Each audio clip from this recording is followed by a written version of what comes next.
ما میگیم که افسردگی از کی آغاز میشه؟ افسردگی از زمانی آغاز میشود که تو بین آنچه که هستی و آنچه که نمایش میدی فاصله ایجاد بشه.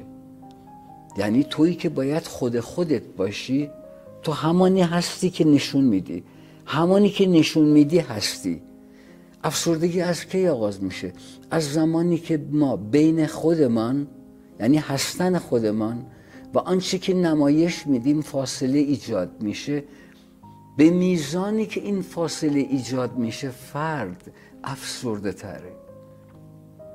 در حقیقت افسردگی یا یک معنایی از جهنم عبارت است از فاصله بین آنچه که هستی و آنچه که از تو نمایش داده میشه.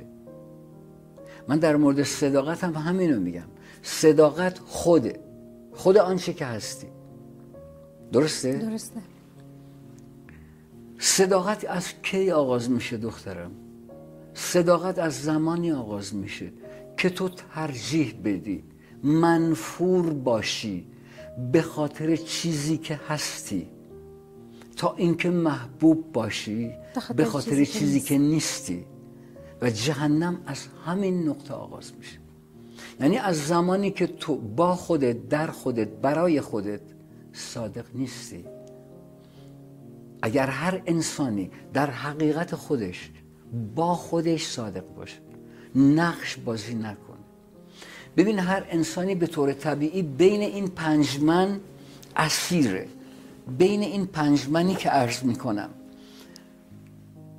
منی که واقعا هست، منی که فکر میکنه هست، منی که دوست داره باشه، منی که مردم فکر میکنن هست، منی که باید باشه.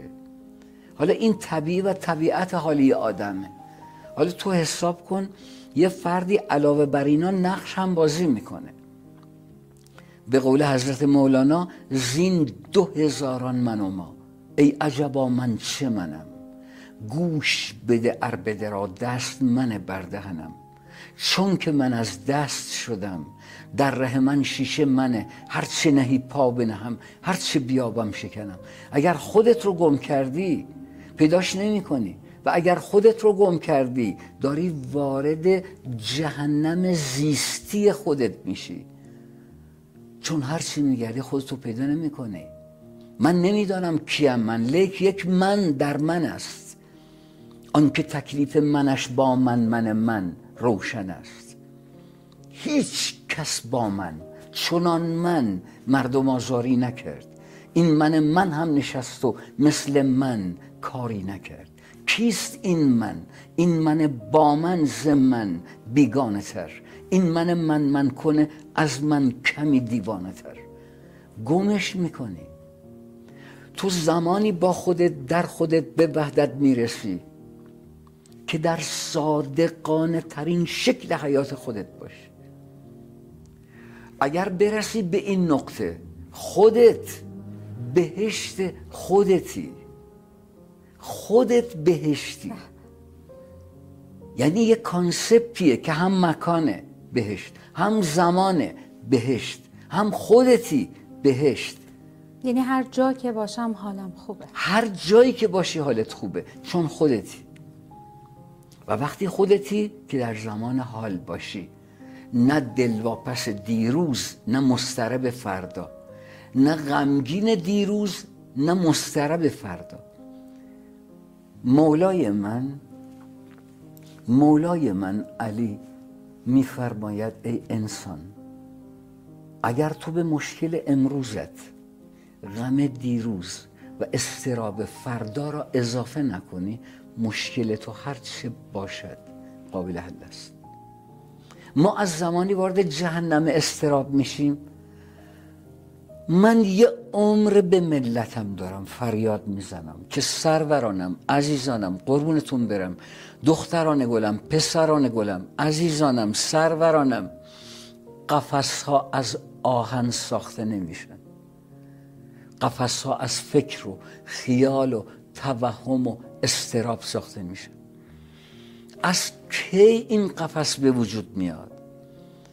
از زمانی که من خودم رو ملزم میبینم برای آن نقشی که از خودم در اذهان مردم ایجاد کردم خوراک تهیه کنم، مدام اون نقش رو بپرورونم که در ذهن شما سقوط نکنه. من دلواپس آن نقشیم که از خودم در اذهان شما ایجاد کردم. وقتی من نگران آن نقش باشم دیگه از خودم فاصله گرفتم و این آغاز جهنم. رفته که؟ گرفتی؟ بله آقای دکتر. و آقای دکتر چطور بفهمیم که چه چیزی ارزش خرج کردن زمان رو داره؟ خیلی خوبه. من اگر بدانم برای رسیدن به این نقطه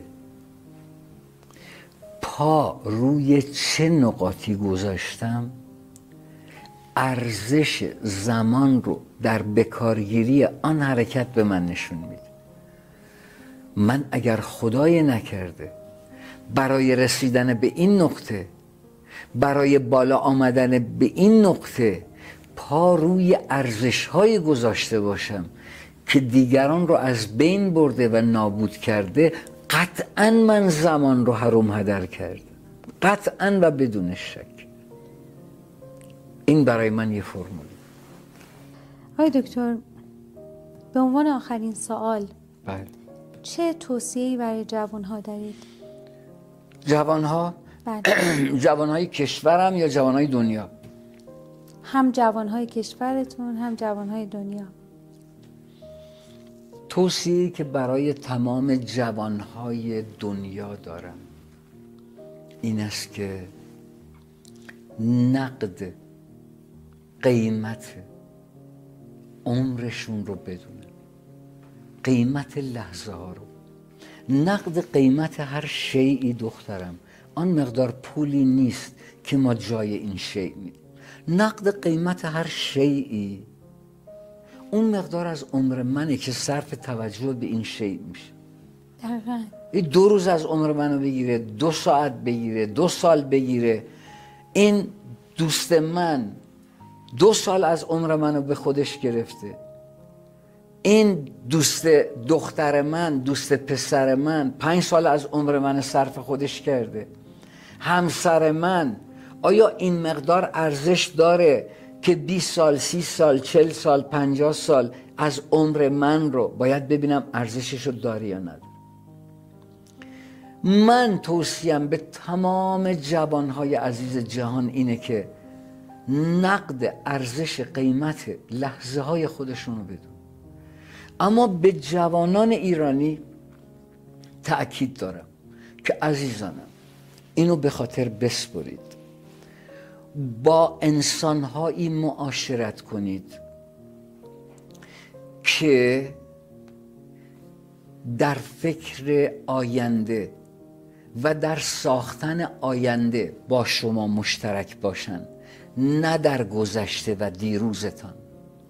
به جوانهای خودم عرض میکنم، با انسانهایی، به جوانهای ملتم عرض میکنم، با انسانهایی معاشرت کنید که با شما آینده مشترکی دارن، نه گذشته مشترکی. به فکر آینده فرزندانتان باشید، نه گذشته پدرانتان. هی ما بشینیم به عنوان جوان ایرانی هی بگیم گذشته پدران ما اینطور بودیم، گذشته پدران ما اونطور بودیم، ما اینطور کردیم، اونجا رفتیم، اینطور بودیم فلان. اینو به عزیزان جوانان این مرزبون میگم، به فکر آینده فرزندانتان باشید، نه گذشته پدرانتان. بسیار عالی. خیلی ممنونم از اینکه قبول زحمت فرمودین و این تایم رو برای ما شما رو خسته کردیم با یک سر حرف زدن اختیار دارین. و اینکه آقای دکتر سوالات زیاد بود، ما این سوالات رو گلچین کردیم، سوالاتی که تکرار شده بود رو به هر حال انتخاب کردیم و سوالات زیادی هم ماند. اینی که میخواستیم ازتون این درخواست رو داشته باشیم که قول جلسه بعد رو هم به ما بدید. خیلی ممنونم. بزرگواری. خیلی ممنونم. از شما هم سپاسگزارم. خدا قوتم. تحمل کردید، پذیرفتید، همراهی کردید ما رو به فضا و محفل خودتون پذیرفتید. باز هم عرض میکنم، باز هم تأکید میکنم از همه عزیزانم، سرورانم، دختران گلم، پسران گلم، ملت گران قدرم، همه شما عزیزان و سروران، فرزانگان، فرهیختگان، اولیا، مربیان، اساتید، هر نقطه نظری، هر سوالی، هر نکته‌ای به نظرتون میرسه در کامنت ها برای ما بذارید. اگر بلد باشم و بفهمم اون سوالو در سطح شعور و مشاعر خودم باشه و بتونم جواب بدم، در خدمتون خواهم بود و افتخار میکنم این که بتونم قدمی رو بردارم در جهت اطلاع ارزش‌های بنیادین ملت سربلند و سرافراز ایران.